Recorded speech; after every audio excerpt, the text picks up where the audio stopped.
Assalamualaikum warahmatullahi wabarakatuh. Alhamdulillah wassalatu wassalamu ala Rasulillah wa ala alihi wa ashabihi wa mawalah amma ba'du. Ayah dan bunda wali murid Yayasan Anak Emas dan Pasar dan Hati Allah.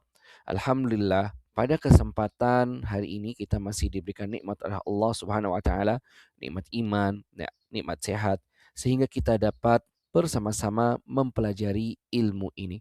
Salawat dan salam tak lupa kita limpahkan kepada junjungan Nabi kita Nabi Muhammad SAW, kepada sahabatnya, kaum kerabatnya, serta kepada para ulama yang senantiasa membimbing kita kepada jalan yang benar.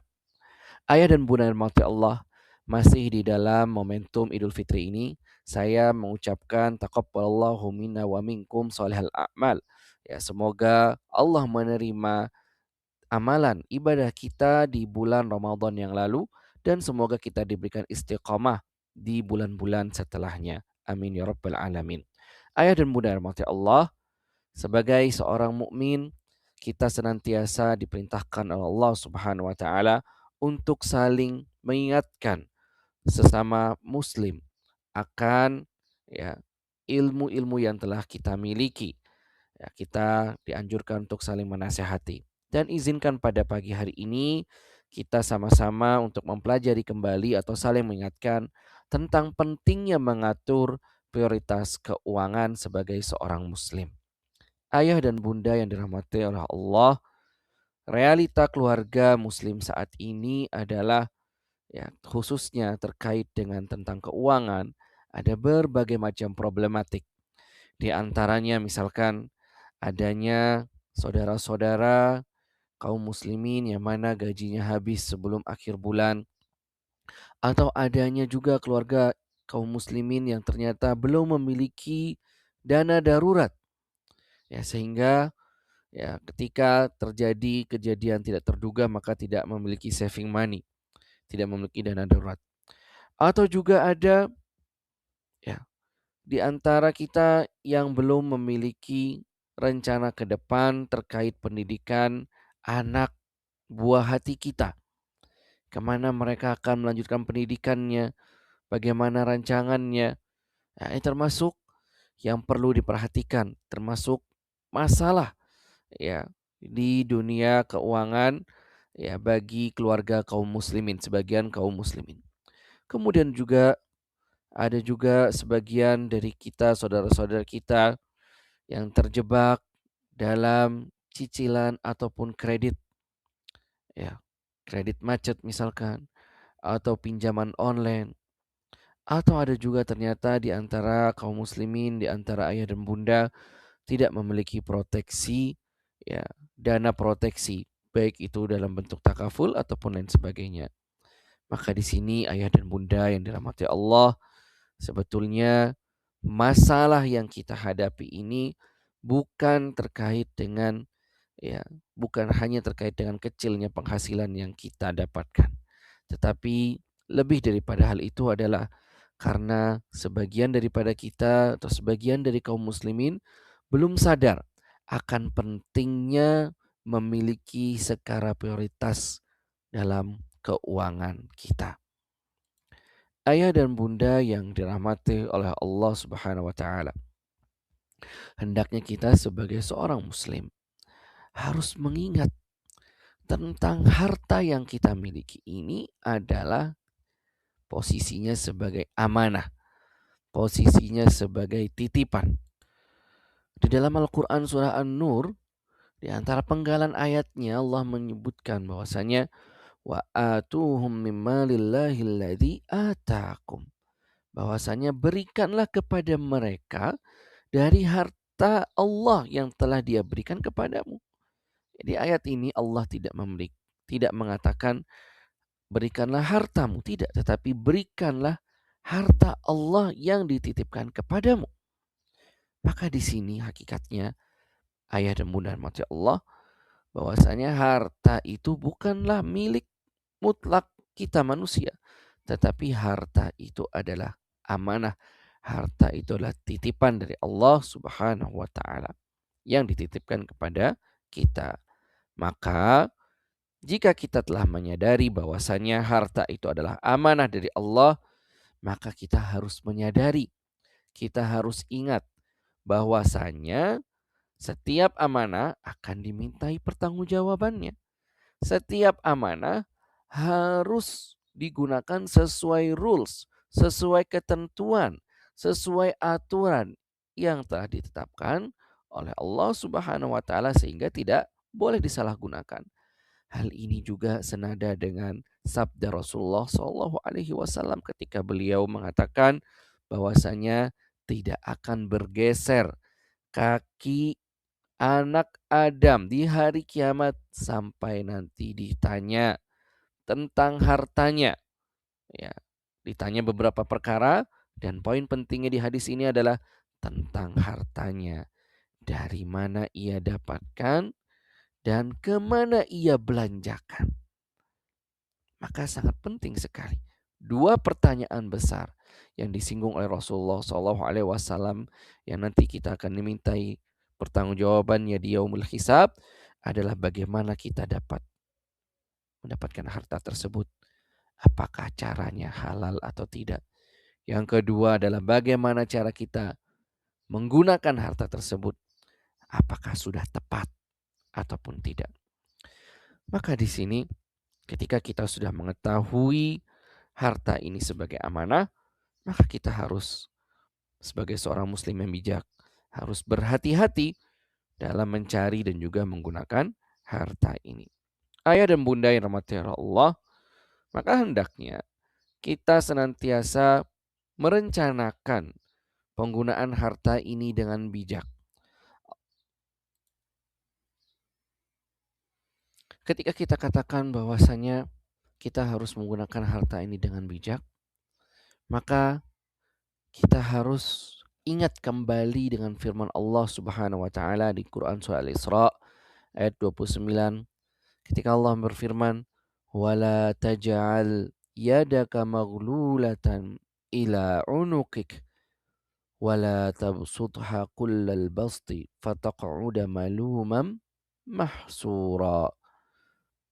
Bahwasanya Allah berfirman, jangan engkau mengikatkan tanganmu ke lehermu. Ya, ini sebagai kiasan untuk kikir. Ya, jangan engkau terlalu kikir. Wala tabsutha kullal bast. Dan jangan pula engkau terlalu boros. Ya, kita ulangi ayatnya. Yaitu ketika Allah berfirman, wala taj'al yadaka maghlulatan ila unuqik. Jangan kamu jadikan tanganmu terbelenggu pada lehermu. Wala tabsutha kullal basti fataq'uda maluman mahsura. Dan jangan juga kamu terlalu mengulurkannya. Artinya adalah keadaan orang yang pelit adalah seperti keadaan orang yang tangannya terikat di lehernya sehingga tidak dapat menggerakkannya. Fataq'uda maluman mahsura. Karena itu kamu menjadi tercela dan menyesal. Akibat apa? Akibat sikap berlebih-lebihan, sikap boros yang dilakukan sehingga tidak dapat mencukupi kebutuhan karena kemiskinan. Maka dalam ayat ini, ayat dan rahmat Allah, terdapat bantahan terhadap setiap orang yang berpendapat tentang orang yang menginfakkan seluruh hartanya tanpa menyisakan sepeser pun untuk bekal hari esok. Ya. Maka ini terdapat pentingnya kita, dari ayat ini juga kita dapat mengambil kesimpulan pentingnya untuk menyisakan atau meninggalkan atau mempersiapkan ya keuangan di hari esok.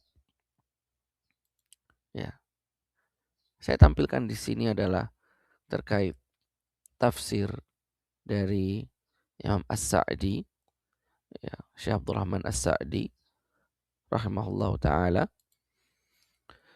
Ketika beliau menafsirkan ayat ini, di antara poin yang menarik di sini ayat dan mudah rahmat Allah adalah ketika beliau mengatakan bahwasanya ya ketika menafsirkan firman Allah wala tabsutha kullal bast. Janganlah ya kamu mengulurkannya secara berlebihan. terlalu mengulurkannya, terlalu boros, terlalu jor-joran misalkan. Maka sini beliau mengatakan akibatnya apa? Membelanjakan bukan pada pos yang sepatutnya atau melebihi ukuran yang wajar. Ya, maka di sini adalah kita diperintahkan oleh Allah Subhanahu wa taala ketika dititipkan amanah oleh Allah berupa kelebihan harta, kita tidak boleh pelit, tidak boleh kikir dan juga tidak boleh jor-joran boros. Bahkan dalam kategori untuk memberikan di luar pos yang sepatutnya. Ya, di luar kebutuhan yang sepatutnya. Ya, pada pertemuan yang lalu pernah kita singgung tentang pos-pos keuangan muslim, di antara ada pos untuk ibadah, pos untuk kebutuhan, pos untuk saving, ya. Maka kita harus menentukannya. Karena di sini ayah dan bunda yang rahmati Allah, di dalam syariat, ya, kita mengenal tingkatan kebutuhan yang harus dipenuhi, ya, secara berurutan, ya. Ini juga dapat kita katakan sebagai pos untuk harta kita agar terjaga dan dapat digunakan dengan baik. Jadi antaranya adalah kita harus sesuai dengan skala prioritas pengeluaran, ya, di mana harus sesuai, ada pos doruriyat. Doruriyat ini adalah kebutuhan pokok, yang mana hal-hal yang jika tidak ada maka kehidupan dan juga agama akan terancam. Contoh misalkan, ya, makanan yang sehat, tempat tinggal yang layak, ya, kesehatan, pendidikan dasar anak terpenuhi. Ini adalah pos doruriyat, harus diprioritaskan. Ya, jangan sampai tidak ada. Ya, kalau ini tidak ada maka akan membahayakan, ya, kehidupan dan juga agama. Pos yang berikutnya yaitu adalah dari segi maqasid syariah, yaitu al-hajiyat, kebutuhan sekunder. Yaitu adalah yang dimaksud dengan hajat di sini adalah hal-hal yang dibutuhkan untuk memberikan kemudahan dan menghilangkan kesulitan. Contoh misalkan adanya kendaraan untuk mobilitas, adanya eh, alat komunikasi, ya, HP yang kedua misalkan, adanya biaya ekstrakurikuler tambahan misalkan di luar pendidikan pokok, ya, atau les tambahannya atau privat tambahan, itu masuk hajiat. Yang mana hajiat ini adalah memudahkan daripada kelangsungan hidup kita. Baru yang terakhir yaitu ada at-tahsiniyat, atau lebih sering kita kenal dengan istilah kebutuhan tersier, kemewahan. Hal-hal yang sifatnya adalah menghias diri, yang mana di dalamnya ada kenyamanan ekstra. Maka contohnya adalah adanya liburan ke luar negeri misalkan, adanya perhiasan yang berlebih, adanya hobi, ya, hobi yang mubah misalkan. Ini hal-hal yang mubah. Tetapi ayah bunda yang rahmati Allah, ketika kita sudah mengetahui mana prioritas kita, doruriyat kita, mana hajiat kita, mana tahsiniyat kita, maka tidak boleh Anda mendahulukan tahsiniyat dibanding doruriyat. Semuanya harus berurutan. Selesaikan kebutuhan doruriyatnya, kemudian hajiatnya, baru tahsiniyat. Tidak boleh mengedepankan hajiat di atas doruriyat. Tidak boleh mengedepankan tahsiniyat di atas hajiat. Ya, tidak boleh. Semua harus beriringan. Maka dapat juga kita simpulkan bahwasanya segala sesuatu yang wajib harus didahulukan. Contoh misalkan hal yang wajib didahulukan yaitu adalah membayar utang misalkan, membayar eh, uang makan, kebutuhan makanan, kebutuhan pendidikan, ya, yang wajib didahulukan, diselesaikan pada tepat waktunya. Lalu hal-hal yang penting direncanakan. Anda rencanakan, ya, ketika anak Anda ingin mendapatkan pendidikan tambahan di luar misalkan. maka Anda siapkan uangnya dari sekarang. Ketika nanti beberapa tahun ke depan anak Anda ingin mendapatkan pendidikan di pondok pesantren di luar Bali misalkan, maka Anda siapkan dananya. Direncanakan dari sekarang, ya, bukan dari hari esok, ya. Direncanakan dari sekarang. Lalu kemudian ketika Anda memiliki keinginan, cita-cita atau kemauan untuk membelanjakan sesuatu yang baru, maka kendalikan dia. Jangan sampai dia berlebih dari rasa kemampuan yang Anda miliki. Maka ya bunda rahmati Allah, kita hendaknya menghindari beberapa penyakit keuangan modern ini. Ketika kita sudah mengetahui tadi harta adalah amanah, prioritasnya mana yang harus didahulukan, maka kita juga harus menghindari penyakit keuangan modern di dalam keuangan keluarga ini. Di antaranya adalah, ya, mendahulukan gengsi daripada kebutuhan. Ya, membeli barang hanya untuk status sosial, gaya hidup dan kemampuan. Maka ini hendaknya dihindari. Ya, hendaknya dihindari. Tidak mencatat pengeluaran. Ya, hendaknya setiap kaum muslimin memiliki catatan pengeluaran. Karena apa? Karena ibadah kita ini tidak bisa kita lakukan ibadah berkaitan harta ini kecuali dengan kita mencatatnya. Kalau kita tidak mencatatnya, maka kita tidak mengetahui berapa pastinya nominal yang harta yang Anda miliki. Ya, penting sekali ayah dan bunda mata untuk mencatat pemasukan ataupun pengeluarannya, ya, agar tidak boncos, agar kita mengetahui apakah harta yang kita miliki saat ini, detik ini, hari ini itu sudah wajib zakat atau belum. Ya, termasuk kewajiban. Ya, termasuk kewajiban. Zakat tidak menunggu bulan Ramadan datang. Ya, harus kita catat kapan kita memilikinya, hari ini kita memilikinya misalkan, maka kapan dikeluarkannya, ya, untuk apa saja pos-pos dikeluarkannya, harus, ya, sebaiknya Anda mencatatnya. Kemudian adalah di antara kesalahan umum atau penyakit keuangan modern adalah menganggap utang itu adalah solusi. Ya. Utang dibolehkan ketika mendesak. Utang dibolehkan, ya, ketika untuk hal-hal yang memang adalah untuk menunjang daruriyat. Bukan, ya, utang itulah bukan untuk menutupi utang sebelumnya. Nah, ini penyakit daripada sebagian besar masyarakat kita hari ini adalah berhutang untuk menutup hutang sebelumnya.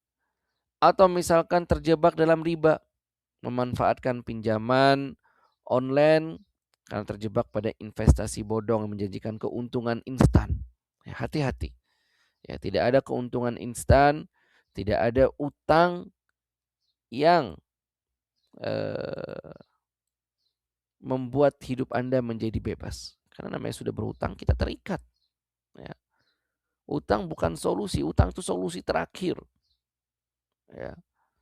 Jangan sampai kita berhutang dan kita menunda-nunda untuk membayarnya. Hati-hati, ya. Hati-hati. Utang ini bukan solusi utama bagi Anda di sini yang masih memiliki utang. Semoga Allah mudahkan untuk melunasinya dan jangan lupa untuk berdoa kepada Allah, ya, agar, ya, dimudahkan untuk melunasi utangnya, dan bagi yang tidak memiliki utang semoga terbebas, ya, daripada berhutang tersebut.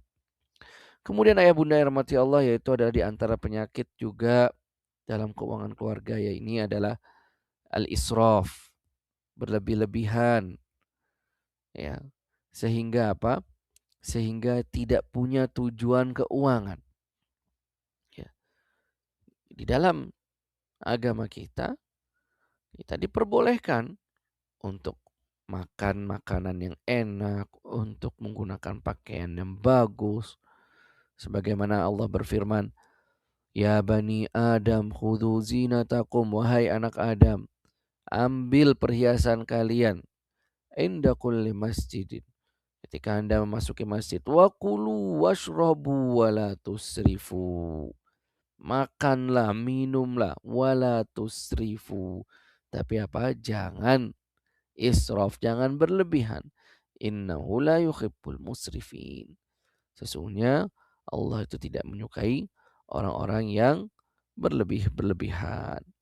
Ibnu Abbas, ya, salah seorang sahabat yang dikenal sebagai habrul ummah, sebagai pakar mufassir dari kalangan para sahabat, beliau mengatakan bahwasanya makanlah apa yang kamu mau, pakailah apa yang kamu mau, selama terhindar dari dua perkara.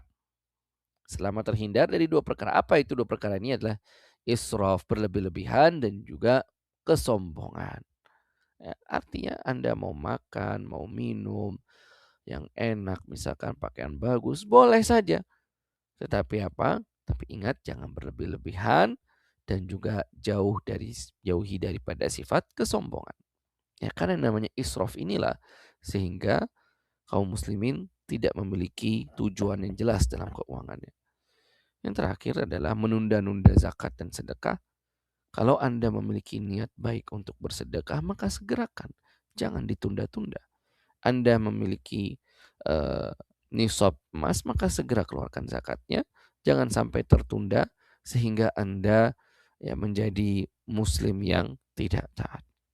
Ayah dan bunda yang rahmati Allah, di antara solusi dari kesalahan ini semua, kita perlu mengingat tentang manajemen keuangan yang disebutkan oleh Allah Subhanahu wa taala di dalam kisah Nabi Yusuf alaihi salam. Di dalam ayat tersebut singkatnya adalah Nabi Yusuf menafsirkan mimpi Raja Mesir tentang 7 ekor sapi gemuk yang dimakan 7 ekor sapi kurus. Dari sini kita bisa mengambil 4 poin setidaknya.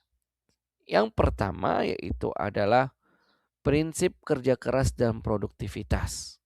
Ya, ketika di ayat Quran surat Yusuf ayat 47 Allah mengatakan supaya kamu bercocok tanam 7 tahun lamanya sebagaimana biasa. Maka di sini dapat kita aplikasikan sebagai orang tua, maka masa produktif untuk bekerja saat anak masih kecil atau sekolah adalah waktu kita untuk bercocok tanam atau mencari nafkah dengan maksimal. Ya, jangan menunda-nunda kemandirian finansial ya di masa yang brilian ini, di masa yang kita masih diberikan kesehatan ini. Jangan menunda-nunda. Kita gunakan produktivitas kita untuk bercocok tanam, untuk mencari nafkah dengan semaksimal mungkin di masa sehat kita. Poin kedua berikutnya dari ayat tadabbur kita di antara Quran surah Yusuf ayat 47-49 adalah ketika prinsip konsumsi secukupnya. Ya, prinsip mengkonsumsi secukupnya. Ya, hal ini disebutkan di dalam firman Allah Quran surah Yusuf ayat 47 yang artinya adalah maka apa yang kamu tuai hendaklah kamu biarkan di bulirnya kecuali sedikit untuk kamu makan. Maka di sini ayah bunda mati Allah di antara kunci keberhasilan keuangan bukan pada besarnya pemasukan yang dihasilkan, ya, tetapi pada hakikatnya ada pada besarnya selisih antara penghasilan, pendapatan, dan juga gaya hidup. Ya, jadi bukan pada banyak orang-orang yang berpenghasilan tinggi tapi ujung-ujungnya di akhir bulan juga habis. Ya. Maka keberhasilan keuangan bukan pada besarnya nominal, namun pada selisih antara pendapatan dan juga gaya hidup. Di sini Nabi Yusuf memerintahkan untuk makan secukupnya, sedikit saja. Agar apa? Agar sisanya dapat disimpan. Sisanya dapat disimpan. Poin yang ketiga yang dapat kita ambil dari Quran surah Yusuf ayat 47-49 ini adalah di mana adanya alokasi dana cadangan, emergency fund atau dana darurat. Hal ini sebagaimana di ayat setelahnya disebutkan kemudian sesudah itu akan datang 7 tahun yang amat sulit yang menghabiskan apa yang kamu simpan ya untuk menghadapi tahun sulit tersebut. Maka di sini ayah bunda yang rahmati Allah, kita mengenal bahwasanya hidup kita ini tidak selalu ada di atas awan, ya. Ada langit, ada bumi, kadang kita hidup di atas, kadang kita hidup di bawah. Akan ada fase sulit di masa-masa yang akan datang. Ya, mohon maaf sekali, hari-hari ini kita dapati ada eh, gelombang PHK di sebagian perusahaan misalkan, adanya krisis ekonomi terkait dengan efek dampak krisis global yang terjadi hari ini. Nah, maka kita harus mempersiapkan, bukan dengan mengeluh, kita persiapkan apa yang kita miliki hari ini. Dana darurat bagi kaum muslimin ini bukan sekedar pilihan, tapi ini juga solusi syariat, ya. Solusi dari syariat untuk melindungi, ya, kebutuhan pokok kita. Di antara kebutuhan pokok kita adalah untuk dalam konteks pendidikan, melindungi dana pendidikan agar pendidikan anak kita tidak terputus di saat krisis menimpa. Ya, sekali lagi, memiliki dana darurat ini sangat penting sekali bagi kaum muslimin, bagi ayah dan bunda. Untuk apa? Untuk menghadapi di hadapan kehidupan di hari esok. Ya, di hari esok kita tidak mengetahui, ya, kehidupan di hari esok kita apakah krisis kah atau kita masih dalam hidup nyaman kah, ya, agar hal-hal kebaikan yang telah kita buat di hari ini dapat berlangsung di hari esok, ya. Kita diperintahkan oleh Allah untuk berusaha, sisanya kita tawakal kepada Allah Subhanahu wa taala. Kemudian yang terakhir adalah yaitu adalah yang keempat, prinsip investasi dan reinvestasi. Di mana disebutkan di ayat, kecuali sedikit dari apa yang kamu simpan untuk dijadikan benih. Artinya, jangan dihabiskan seluruh simpanan itu untuk konsumsi di masa yang sulit. Sisakan sebagian kecil benih untuk modal, untuk mulai bisnis, untuk mulai usaha. Agar apa? Agar kita dapat menyongsong nanti setelah kesulitan, ada masa yang baik lagi. Ya, sehingga kita dapat memiliki modal usaha. Ya, ini kurang lebih 4 poin penting yang kita dapat ambil dari manajemen keuangan yang diajarkan oleh Nabi Yusuf. Dan terkait senada dengan ayat tersebut, Rasulullah SAW juga pernah mengisahkan tentang seorang pemilik kebun yang sukses karena membagi hasil panennya menjadi 3 bagian. Ya.